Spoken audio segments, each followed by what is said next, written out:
Hello, you wonderful people, and welcome to another episode of Not Too Comic Book. This being a show where it's about TV shows that are adaptations of comic books. For today's episode, I'm going to talk about The Flash, Season 9, Episode 2. A lot of really interesting things went down in this episode, so let's break it down. So we do have Hartley returning. Seems like we're probably going to get a lot of that this season. Once again, I talked about it previously about how, all the different names we've heard, guest starring type of situations we're potentially getting this season, so that's going to be pretty dope. It's going to be kind of like the greatest hits, I guess, to some extent, both for like Team Flash, but I think maybe Arrowverse in general, just because it's like, once again, this is the only Arrowverse show left. This is kind of the end-all be-all, because even everything else is like tangentially connected, like Superman and Lois is on a different Earth, but it's not like officially part of the Arrowverse. Same thing for Stargirl was in that same regard, but at least most all the other shows kind of collapse into one Earth, so, continuity wise and stuff like that. But tangents and all that aside, when it comes to Hartley showing up again, I was kind of like, I don't remember where Hartley's story was, because I was like, didn't Hartley's story change like a third time? Because I think post Flashpoint, Hartley was a good guy, but then I want to say there's been so many timeline changes, and I'm like,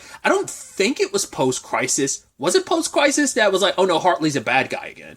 Maybe it was specifically Crisis. I know there's like a time rewrite or something changed, and Hartley was a bad guy again. So I can't remember. It might have been a Crisis situation.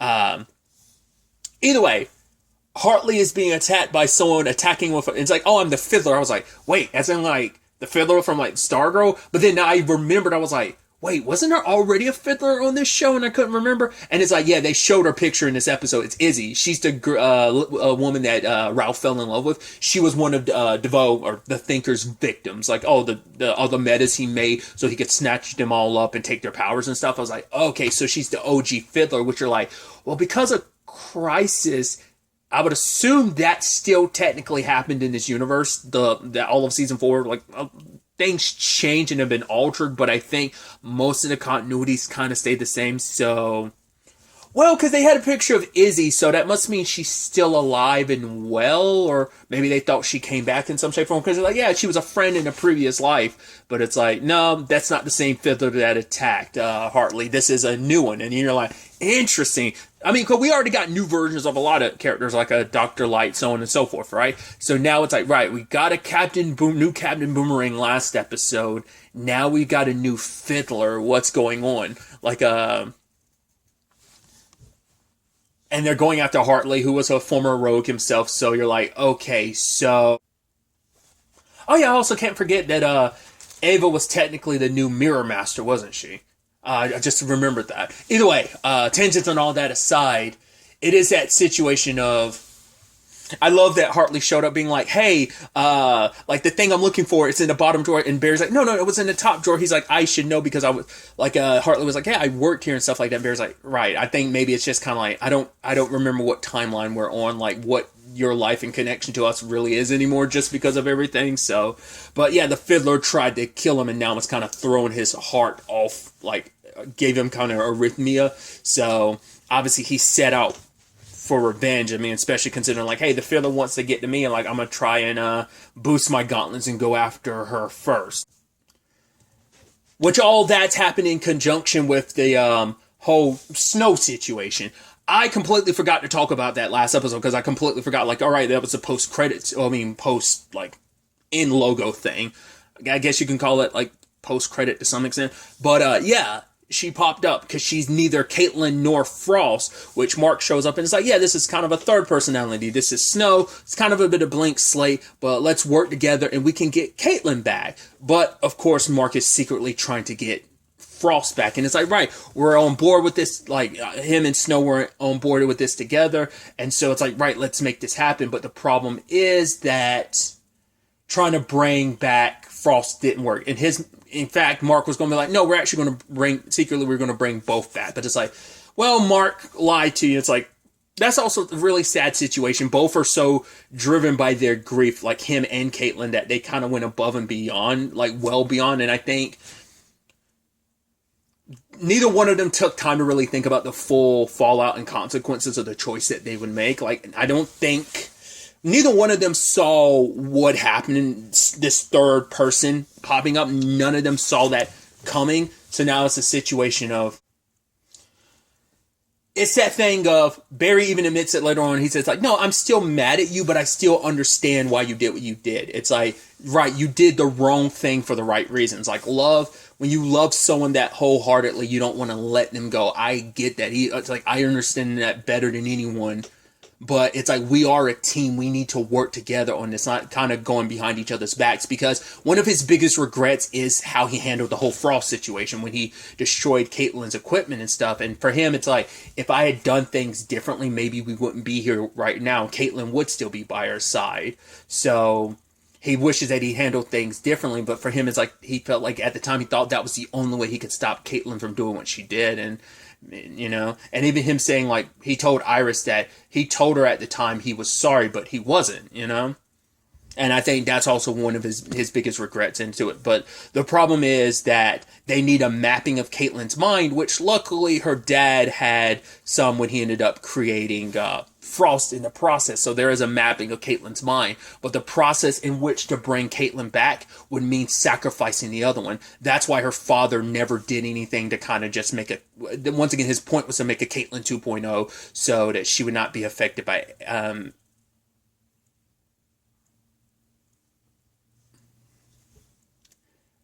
ALS, but the problem is it would mean getting rid of either one of his new daughter, like Caitlyn or Frost, and he wasn't willing to do that. And now they're in that situation themselves. They're like, okay, so what do? We have to choose, and so the team votes. Mark obviously wants Frost. Allegra wants Frost. Because I think it's also that situation, well, from her perspective, it's like, right, this is what Caitlyn wants, so we're going to honor her wishes. But Chuck is kind of like, yeah, but resurrecting the dead is kind of not a good idea. Like, he learned that the hard way, like, you know, with everything with Deathstorm bringing his dad back, that it's like, you know, you kind of have to accept death.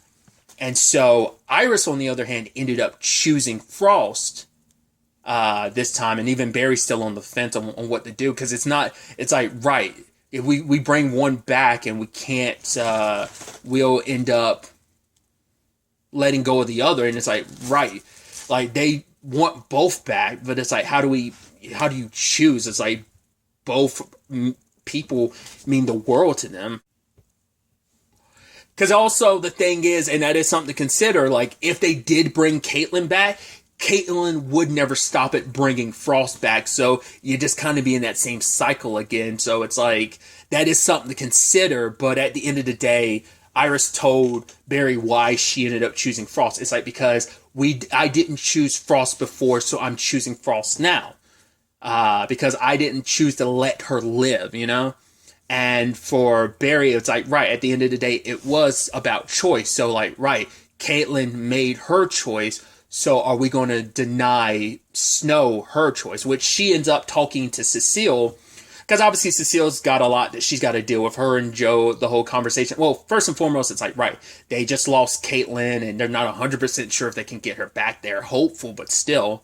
And now with Joe saying, like, we should leave Central City, because for him, it's like, you know, the more her powers develop, the more likely she's going to be out there on the front lines. And it's like, right, it's already bad enough that so much of his family is tied up in this superhero business. It's like, right, the mother of his child, the woman that he loves, he's just scared that, obviously, after everything this team has kind of been through, and he doesn't want to take the chance he could end up losing Cecile in all of this, and obviously the team wouldn't be able to handle it too if they ended up losing her as well. So, and kind of from there, we had that interesting conversation with Hartley and Snow.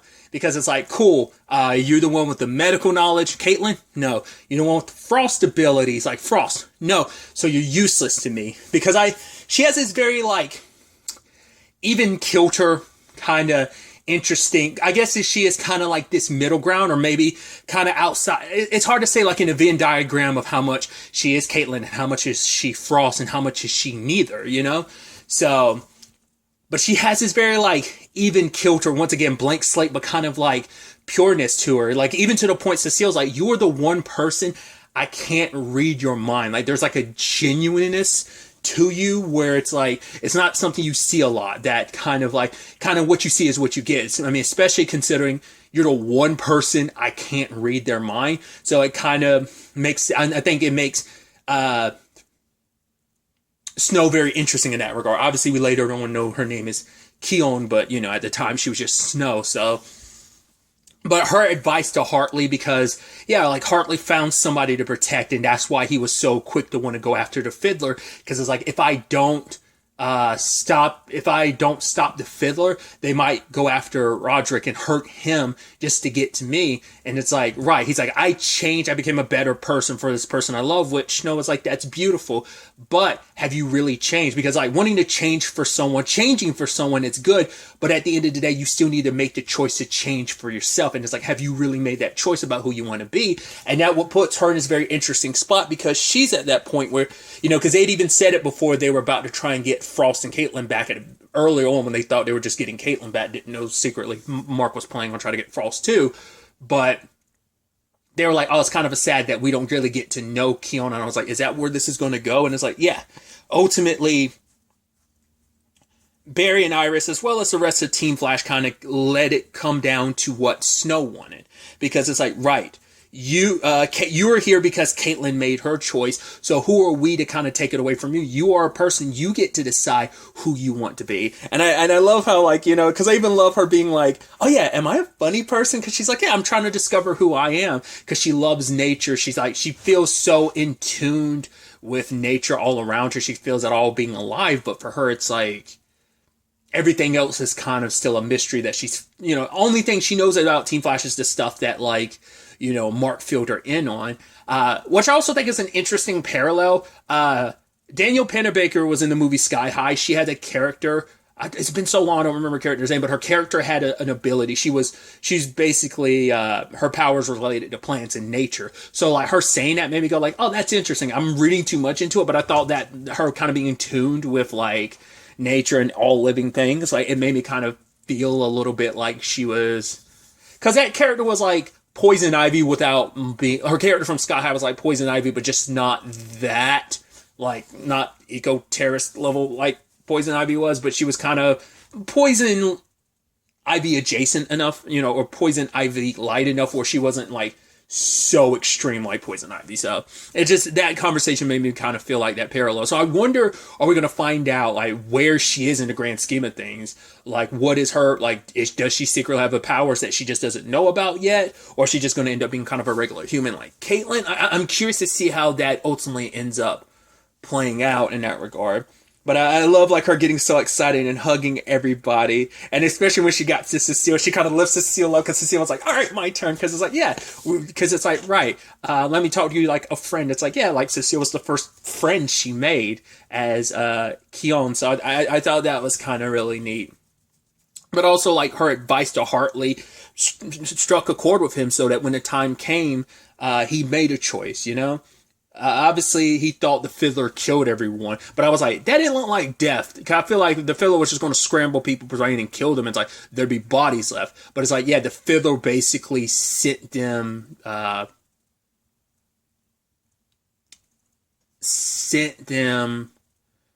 into like a new frequency, which Barry was able to kind of tell. Like, I guess because Barry recognized it, because it's like, right, because it has the same effect as, I didn't think about it, but it's like, yeah, it's the same effect of when Barry vibrates his molecules so that he can like kind of exist on a different vibration and frequency. I was like, oh, it's the same thing. So using Hartley's like gauntlets, they were able to kind of bring them back into like their vibrations were kind of settled and they were kind of brought back. So, and luckily the Fiddler was taken down, but Boomerang showed up and they both got away with Hartley's gauntlets. She also pulled a little bit of a,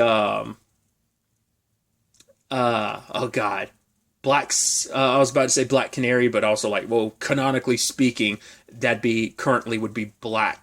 Well, because there are eventually going to be the Canaries. Because, well, Dinah is the current Black Canary. I was about to say, well, it's like the Earth 2 Laurel is, well, yeah, she's still Earth 2 Laurel from Black Siren, you know, so I was about to say she went full, because especially how she was able to use the voice, but it's like, right, the Fiddle acts as kind of a tool, but it's like, right, the tool was already inside of me as a good musician, so she was able to use her voice, and Hartley kind of took that and applied it later on. It's like, yeah, I don't have my gauntlets, but like, here I am, like, just using my voice in that regard. So I thought that was pretty dope.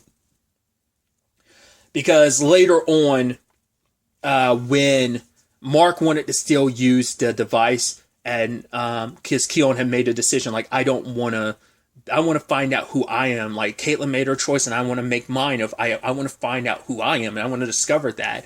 And obviously, Mark's not too happy about that. He's like, no, you're going to get in that machine, because the problem is he's so focused on what he wants that he never took the time to think of, because it's like, right. He's like, no, we agreed on. It's like, no, you kind of told her what to kind of agree on. It's like, you never let her have a choice of her own, because it's kind of like, yeah, because in his mind, he didn't see her as a person. And that was kind of their issue. None of them did. It's like, oh, we just see this person who's kind of a shell of like Frost and Caitlyn, so we want to get Caitlyn back. Oh, or do we want to get Frost? But it's like, no, let her choose who she's going to be. And Mark wasn't too happy about it, but Hartley shows up and destroys the machine, because he's like, right, I'm helping out a friend. And Mark is like, I'm coming after you, Hartley. Like, Hartley, I will take you down for what you've done. So, yeah, he was kind of brought back in onto Team Flasher, like, yeah, we got to do this together. But once again, those unilateral decisions. But, I mean, once again, she made her choice, and he was going to force her regardless. It's like, no. And Iris and Barry wonder if this, like, maybe Caitlyn didn't foresee this happening. Maybe it was just about becoming Frost, but she probably knew that going into that machine that she most likely wasn't going to come out on the other side. She thought maybe Frost would, but who knows? And it's like, at the end of the day, they want to believe that Caitlyn would like Keon. And it's like, right, they're going to miss Caitlyn and Frost, but there's nothing they can do about it. It's like, the whole point was Frost only got a short amount of her life because she lived it so long alongside Caitlyn, so there wasn't a long period of time where she got to just be herself. And it's like, right, that torch kind of now getting passed on to Keon, be able to kind of live her life, getting to make her choice. Now, I think we're going to be in an interesting position with Mark, because I think with our baddies, they're going to end up probably taking advantage of what Mark wants, and kind of playing into, yes, he wants the woman he loves back, but it's going to take him to a very dark place to kind of have that happen, and he might join the bad guys just for that sake. We'll see what happens in the long run. But I do appreciate them kind of all going out partying and dancing. And Barry and his terrible, terrible dancing. But I also love the ending where Keon is like, oh my god, I love dancing. And he's the Flash. And he's like, no, I'm not. She's like, I'm kidding. I'm like, I love that. Yeah, it's like, we're going to have to bring you in about that stuff, Keon. There was also, we got a little bit about the Allegra and Chester situation. It's like, right. After we've dealt with all this, then we can kind of talk about it. Obviously, I think it's you're entitled to kind of like have different opinions, because I mean, even Barry and Iris weren't like in sync on like, oh, we both want the same thing when it came to Snow. I mean, when it came to Snow, when it came to Caitlyn and Frost. So I don't think that's going to be too much of an issue, but I thought, considering like where they were, they're still in that middle ground of like, yeah, we should talk about what happened. And Allegra's like, no, because like Allegra doesn't want to ruin what they have. Like, she's been feeling it just like Chester has for a while now. So will they, won't they? But the problem is, like, I think she's just scared to take that leap. And I think Chester is too. He's probably a little more willing to than she is, just because she's hesitant to kind of let things kind of develop on that front. But they're dancing together at the end, so they still never had that conversation. So I think that's something that we are going to be circling back to soon enough. But in the end, what we got with our baddies is that they are this speedster they bringing forth. Once again, I don't know if that's supposed to be like the negative Speed Force in the human form, or what that speedster's deal is, but they were kind of out of vibration. So like, just like Hartley was able to bring the others back when the Fiddler kind of phased him through, change their vibration so they phased into a different vibrational space, then the same thing was happening here. So the gauntlets helped bring the speedster back, which that armor and everything makes me think of like a more armored up Red Hood. I mean, especially because of like Titans and Gotham Knights, the game, it definitely kind of makes me think of Red Hood in that regard. I have no idea who that speedster is. Like I said, I'm leaning more towards thinking like, oh, it has to be like the negative Speed Force. But The armor also kind of reminiscent of the Snyder armor to some extent. A little reminiscent of it. It kind of reminds me of that a little bit. Maybe it's just like the dark red coloring and just like the fact is it looks a little armor-esque. Whereas like most speedster suits are just like bodysuits. Like the only exception being like obviously Savitar like being armored up. And yeah, because everyone else is like a suit, like a bodysuit. So I don't know. I'm interested to find out what that's all about because this speedster is like, yeah, I'm all about revenge. So I'm like, once again, don't know what your deal is, but it's definitely going to be interesting to see where the next episode takes us with all of this. What is that squad of bad guys that Barry goes up against? It's like, what are their names? I'm blanking on it.